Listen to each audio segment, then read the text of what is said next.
అందరికీ నమస్కారం. అమ్మ మాట అమ్మాయి బాట ఛానల్కి స్వాగతం. కథ చెప్పుకుందామా? బేతాళ కథలు. పిడుగుపాటు. పట్టుదల వదలని విక్రమార్కుడు చెట్టు వద్దకు తిరిగి వెళ్ళి చెట్టుపై నుంచి శవాన్ని దించి భుజాన వేసుకొని ఎప్పటిలాగే మౌనంగా శ్మశానం కేసి నడవసాగాడు. అప్పుడు శవంలోని బేతాళుడు, రాజా, ఎవరి మనస్సు వాళ్లకు తెలియదు. ఆలోచనలు మనసు లోతులను అందుకోలేవు. ఒక్కొక్కడు తాను ద్వేషించిన వాడి కోసమైనా ప్రాణాలను సైతం త్యాగం చేయటానికి సిద్ధపడతాడు. ఇందుకు నిదర్శనంగా ఇద్దరు అన్నదమ్ముల కథ చెబుతాను, శ్రమ తెలియకుండా విను అంటూ ఇలా చెప్పసాగాడు. నాగభూషణుడు, గంగాధరుడు అని ఇద్దరు రైతు సోదరులు గర్భశత్రువులు.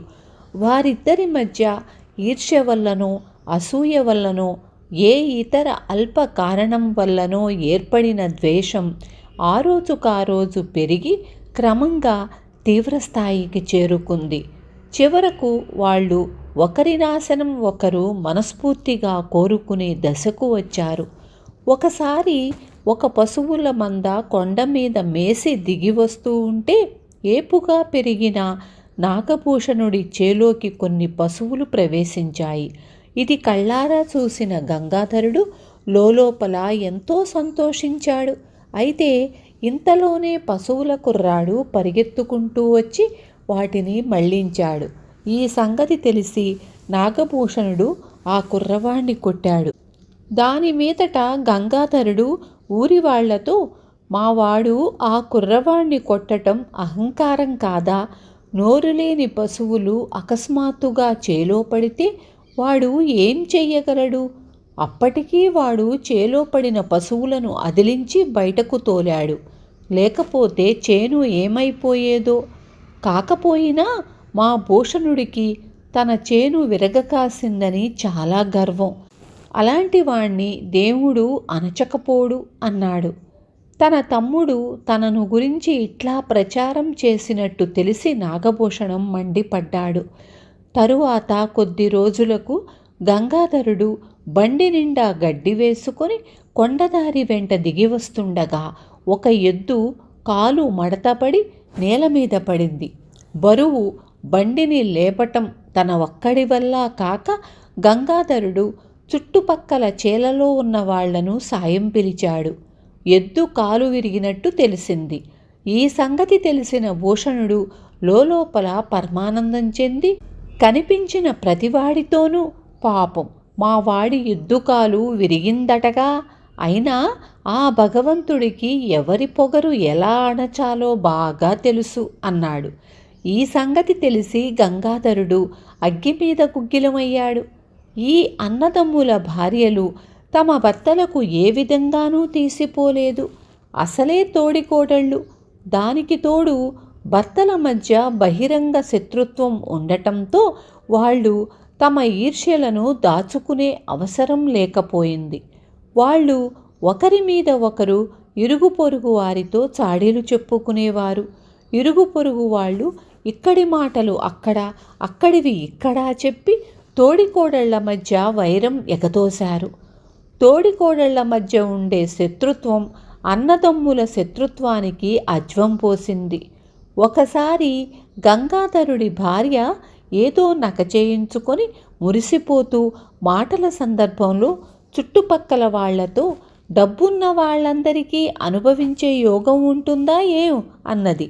ఈ మాటలు చిలువలు పలవలు చేరి నాగభూషణుడి భార్య చెవిన పడింది.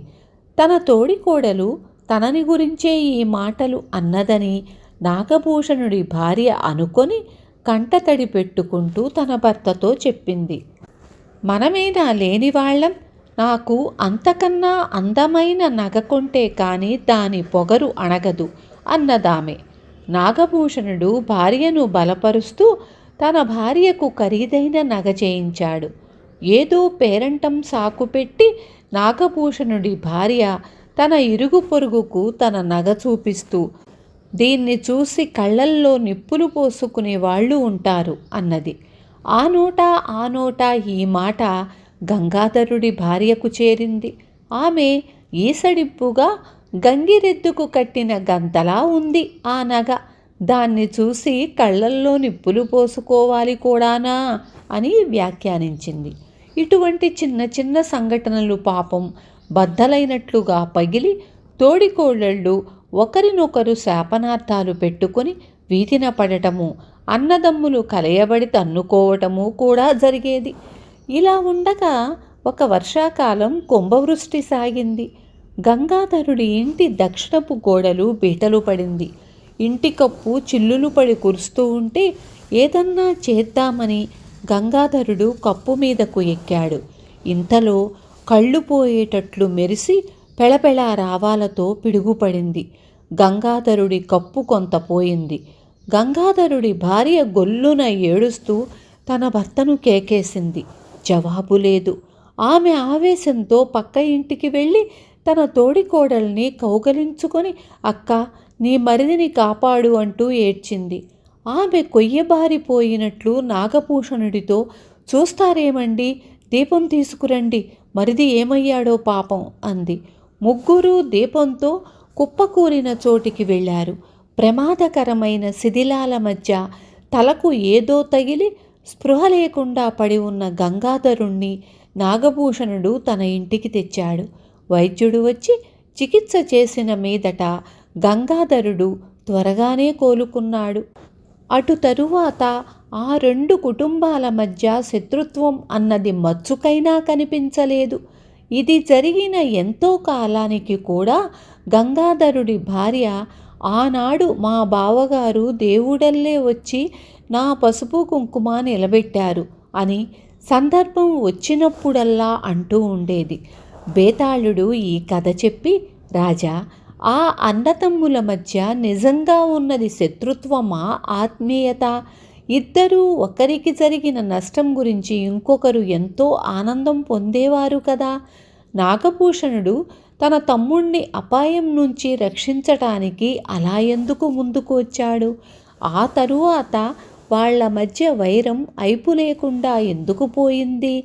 ఈ సందేహానికి సమాధానం తెలిసి కూడా చెప్పలేకపోయావో నీ తల బద్దలైపోతుంది అన్నాడు. దానికి విక్రమార్కుడు, అభిమానంలాగే మనుషుల మధ్య ద్వేషం కూడా ఒక తెంచరాని బంధం. నిర్లిప్తత ఉన్నచోట మాత్రమే ఏ బంధమూ ఉండదు. మనుషులు ద్వేషం ద్వారా ఇతరులతో సంబంధం పెట్టుకుంటారు. అందుచేతనే ప్రేమానురాగాలు ఎంత గాఢంగా ఉండే అవకాశం ఉంటే శత్రుత్వం కూడా అంత గాఢంగానే ఉంటుంది. అతి సన్నిహితులైన జ్ఞాతులు, అన్నదమ్ములు ఒకరినొకరు ద్వేషించుకున్నప్పుడు ఆ ద్వేషం మితిమీరుతుంది. అన్ని శత్రుత్వాలలోకి గర్భశత్రుత్వం తీవ్రమైనది. గంగాధరుడు చచ్చిపోతే నాగభూషణుడికి ఆనందం కలుగుతుందనుకోవడం పొరపాటు. తమ్ముడి చావుతో తనకు అతనికి ఉండే బంధం తెగినాక నాగభూషణుడికి మిగిలేది శూన్యమే. ఎందుచేతనంటే ఈ అన్నదమ్ముల మధ్య వైరం స్వార్థరహితమైనది. ఒకరు చస్తే ఇంకొకరికి లాభం చేకూరదు. అందుచేత గంగాధరుడి ప్రాణాలు కాపాడటం నాగభూషణుడికి చాలా సహజం. అటు తరువాత వారిద్దరి మధ్య వైరం ఎందుకు లేదంటే అందుకు రెండు కారణాలు. ఒకటి, క్రోధం కన్నా ప్రేమ శక్తివంతమైనది. ప్రేమకు చోటున్న చోట వైరం తలెత్తలేదు. రెండోది, ఉపకారం పొందినవాడైనా తనకు జరిగిన మేలు మరవగలడేమో కానీ ఉపకారం చేసినవాడు తాను చేసిన మేలును జన్మలో మరువలేడు. అన్నదమ్ములిద్దరూ మేలు మరవలేని స్థితిలో ఉంటే శత్రుత్వానికి తావు ఎక్కడా అన్నాడు. రాజుకు ఈ విధంగా మౌనభంగం కలగగానే బేతాళుడు శవంతో సహా మాయమై తిరిగి చెట్టెక్కాడు. విన్నారు కదా. రేపు మళ్ళీ ఇంకొక మంచి కథతో మీ ముందుకొస్తాను.